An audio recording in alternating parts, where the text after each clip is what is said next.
কি বলছেন? যে ব্যক্তি দুনিয়াতে দিনই কাজে একটা দানা সে খরচ করে, একটা টাকা সে খরচ করে, কেমন জানো? কামাসালি হাববাতিন আমবাতাত সাবআ সানাবিল, এটা তো হলো ওই দানার মতো যেই দানাটা সে মাটির নিচে পুঁতেছে। মাটির নিচে পোতার পর গাছ হয়েছে, হয়ে 7টি শীষ হয়েছে, আর প্রত্যেকটা শীষে 100 করে দানা হয়েছে। তাহলে একটা দানার মধ্যে একটা গাছ হয়, সেখান থেকে 7টা শীষ হয়। 7টা শীষ হওয়ার পর প্রত্যেকটা শীষে 100 করে দানা হয়। তাহলে একটা দানার মধ্যে কয়টা দানা পাইলেন? 700 দানা পাইলেন। কত? 700।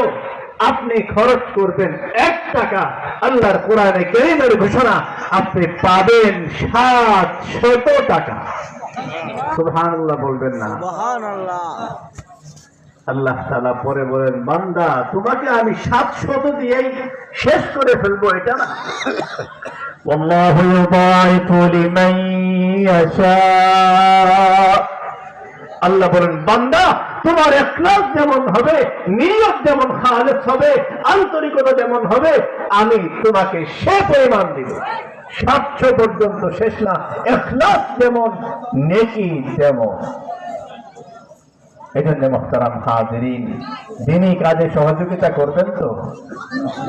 নাই আপনি মাদ্রাসার একটা ছেলেকে সহযোগিতা করবেন, প্রয়োজন আপনি সাধ্য মতো সহযোগিতা করবেন, শারীরিক শ্রম দিবেন। আপনি আরেকজনকে উদ্বুদ্ধ করবেন, মাদ্রাসার কাজের উদ্বুদ্ধ করে পথ দেখিয়ে সে সেই পরিমাণ সওয়াব পায়। সময় শেষ আমার কথাও শেষ। আল্লাহ তাআলা আমাদেরকে আমল করার তৌফিক দান করেন। হাফিজ জি হুজুর আসতে পারেন না, হুজুরের শরীরটা খারাপ, এজন্য আপনাদের সালাম জানাইছেন। হাফিজ জি হুজুর দোয়া চাইছেন। আসসালামু আলাইকুম ওয়া রাহমাতুল্লাহি ওয়া বারাকাতুহু।